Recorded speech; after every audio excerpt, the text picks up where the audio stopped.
I'm sure most artists out there will agree that ideas are their best friends and the need to execute those ideas are their greatest enemy. Suddenly, though, I think those tides have shifted. Creating art in the written word and in the physical has been a form of self-expression since the dawn of humanity. Art means something to everyone. So why does being an artist feel so hard now? Hello there, my name is Luandria, or Lancali. I write books and talk about life and my thoughts and my writing on the internet. I consider myself an artist, manga, emulating drawings aside. Like I said, I'm a writer. Poetry, essays, stories, novels, those have been my shtick since I was 4 years old and would beat my cousin with sticks pretending they were swords. Even if I have beef with Aristotle since my rhetorics course, he did teach us that the aim of art is to represent not the outward appearance of things, but their inward significance. So why does being an artist feel so hard now? Let's look at our new greatest friend and new greatest enemy, social media. Social media brought about an opportunity for artists in its inception. It took control out of the hands of bigger players, huge publishing houses, gallerists, art schools, and it put the power back into the hands of everyday people. On social media,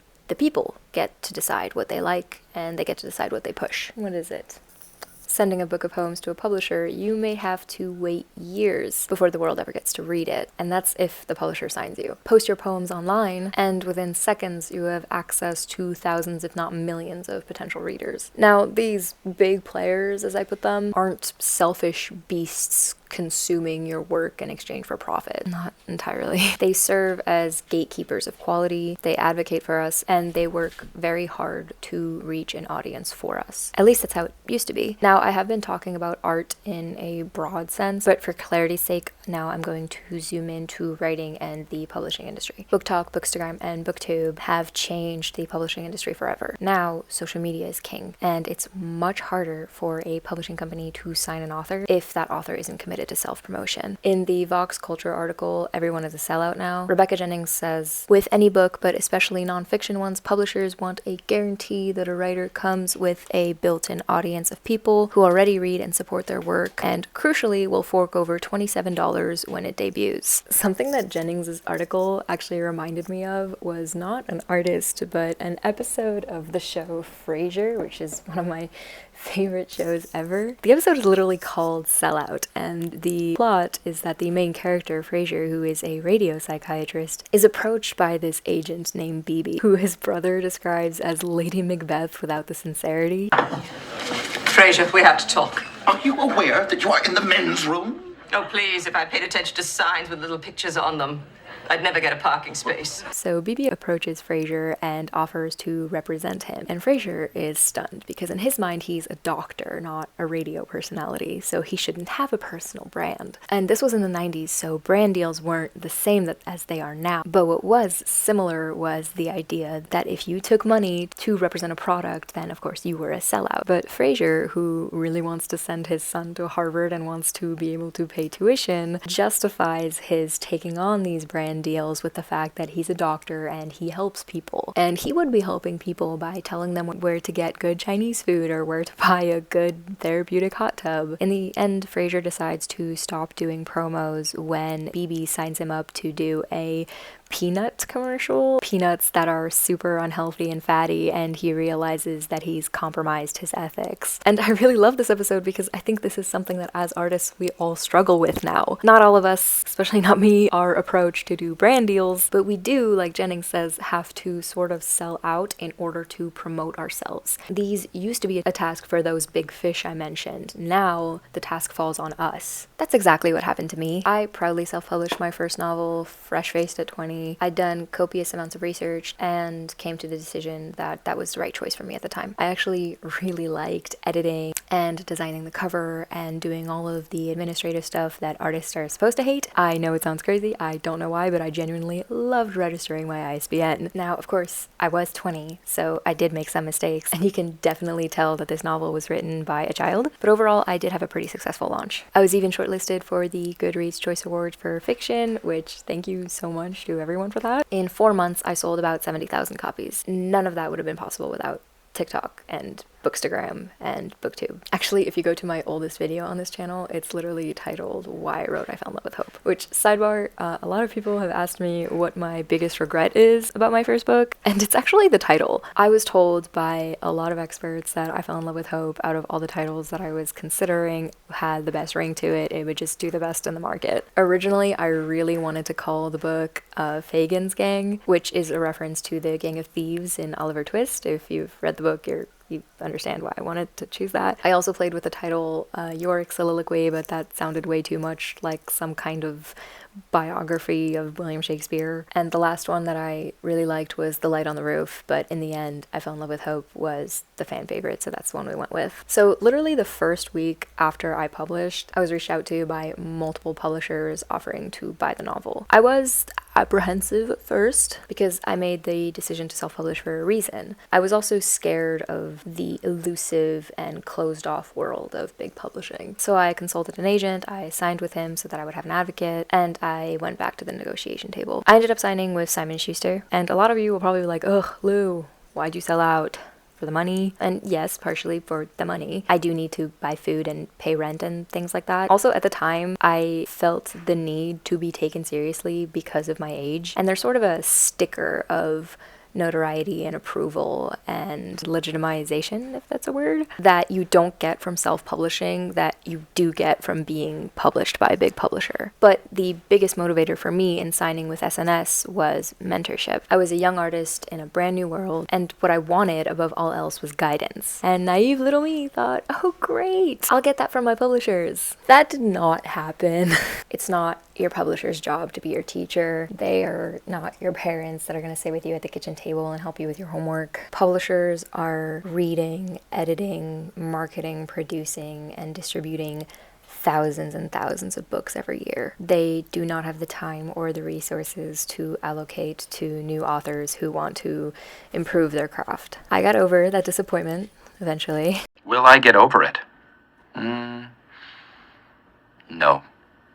But life goes on. I had an incredible launch team for my first book, and I think everyone did such an amazing job in making the book the best version of itself that it could possibly be. Shout out to my publicist, Holly. I love her so much. I think to this day, my greatest qualm with the publishing industry is time. Because of those thousands of books that they're managing, as I mentioned, everything is very slow. When I self-published, because my book was the only one on the docket and I was the only person working for me, everything was done on my timeline. And I'm not a patient person, so that was my favorite part of self-publishing. My second greatest qualm in this entire process was actually with myself, not the publishers, and that was how my book success was almost entirely earned by my ability to plug it online. As Jennings said in her article, the internet has made it so that no matter who you are or what you do, from 9 to 5 middle managers to astronauts to house cleaners, you cannot escape the tyranny of the personal brand. My friend Hannah, here's her TikTok, put this really well. We were on FaceTime and she read me a note from her notes app that she'd written at 3 a.m. and sort of sounded like slam poetry. And it was about the inescapability of the personal brand. And she did say one line that stuck with me, which is, everything is a signal now. And I think what she meant is that nothing feels genuine anymore, because if you wear a comfy pullover or if you have books in the background of your videos,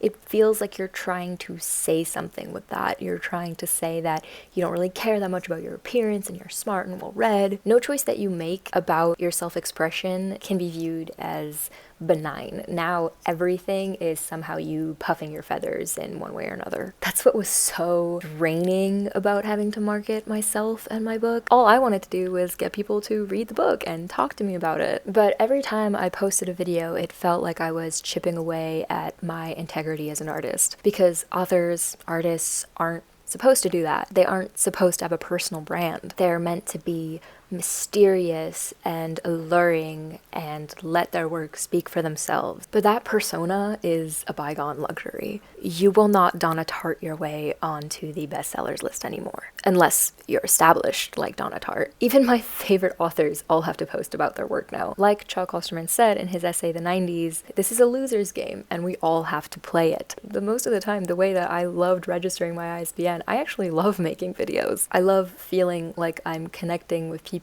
and I love being part of a community of readers and writers and animal activists, what have you. You know what I'm saying? So I like weird people. Yeah.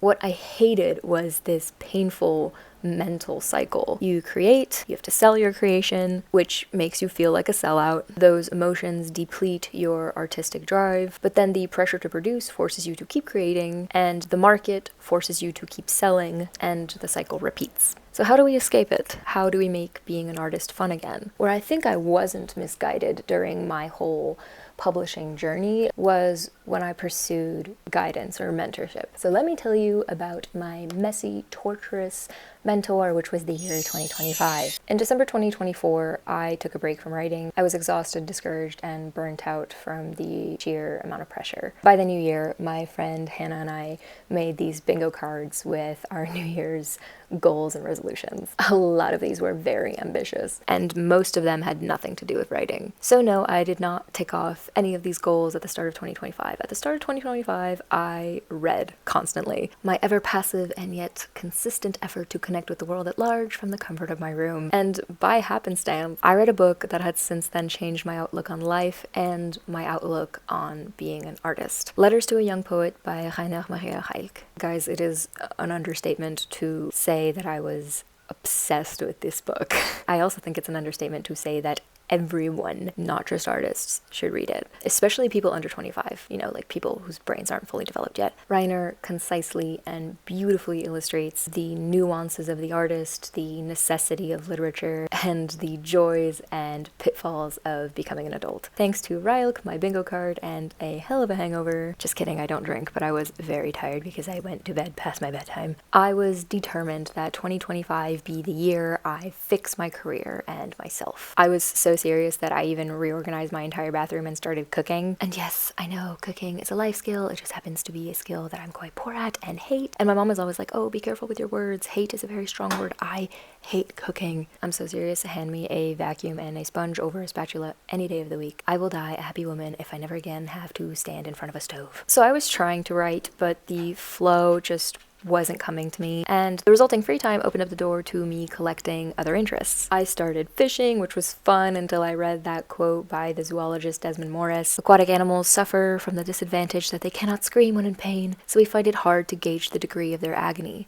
If fish could scream, angling purely for sport would be outlawed without delay. I have not been fishing since, but hey, in the event of an apocalypse, life skill acquired. I just won't be able to cook it. I've been riding horses since I was little, so I also took the horse that I had rehabilitated to his first show, which was so fun. I started reading Substack essays. I started camping. I started fostering animals, which has been one of the most rewarding experiences of my life. I even worked at a zoo as a zookeeper and a research assistant for a few months. I did everything except what I was supposed to be doing. As Rilke said, we lead our lives so poorly because we arrive in the present always unprepared, incapable, and too distracted for everything. And yes, I was distracting myself, procrastinating, whatever you want to call it, but I was also living. I was going on side quests, as I call them, because I've been obsessed with Legend of Zelda games since I was 6 years old. But wasn't I betraying who I am, the writer, by not writing? I tried, and the painful cycle resumed. So I became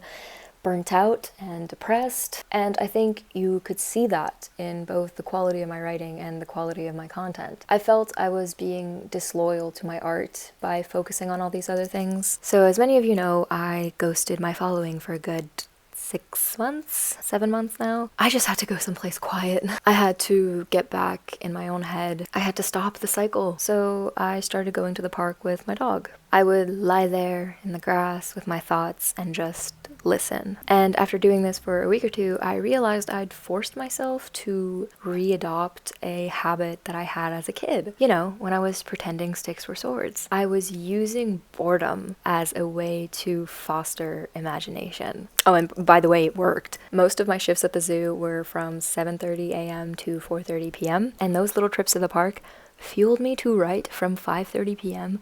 up until midnight sometimes, for 2 months straight. Shout out to my boyfriend for keeping me alive and making sure I ate and drank and showered during that time. Thanks to boredom, I finished the first draft of my novel in 7 months, but the majority of it was written in those 2 months. I then finished the second draft in 4 months, and then the third draft, which I submitted very recently, in 2 months. I even started rewriting old projects, poetry, essays, and scripts. And by the time I finished my book, I came to understand that all of these side quests weren't just distraction, they were a search for meaning. I studied philosophy in college, and though my professors would urge you to never have heroes, if anyone came closest for me, it was Kierkegaard, the father of existentialism. Kierkegaard had a lot of bleak opinions, and yes, I needed the help of my mother, who has a master's in philosophy, to help me understand a lot of his ideas. But above all, I connected to this desire he had to explore existential anxiety through a soulful lens. One of his most famous quotes from Sickness Unto Death is, "The greatest hazard of all, losing oneself, can occur very quietly in the world, as if it were nothing at all." For artists, the will to create can be lost slowly, as it was for me. Inspiration cannot be saddled by the demands of a 9-to-5, and it does not answer to the shareholder. Inspiration is fluid and mysterious, and above all, it necessitates a certain level of quiet. As a person who is anxious in all shapes, not just existentially, I used to turn to writing to turn down the dial on those voices and the spirals. So once writing became anxiety-inducing, I felt lost. In the end, I was able to start creating again when I stopped taking myself so seriously. Don't even care. Not only because most of the authors I take seriously were alcoholics, but also because I needed to free myself from my own expectations. It is a betrayal to not pursue the fulfillment of your own potential, and yet, if you only pursue perfection, you will stand in the way of the mistakes necessary for progress. I know I sound like a 2-bit self-help book right now, but please bear with me. I accomplished a lot this year, and my first resolution for this one is to let go of outside pressures, to stop feeling guilty about making content, to return to the community that I created, and stop tying my identity to only my art. And if you're new, consider this my introduction. See you soon, artists.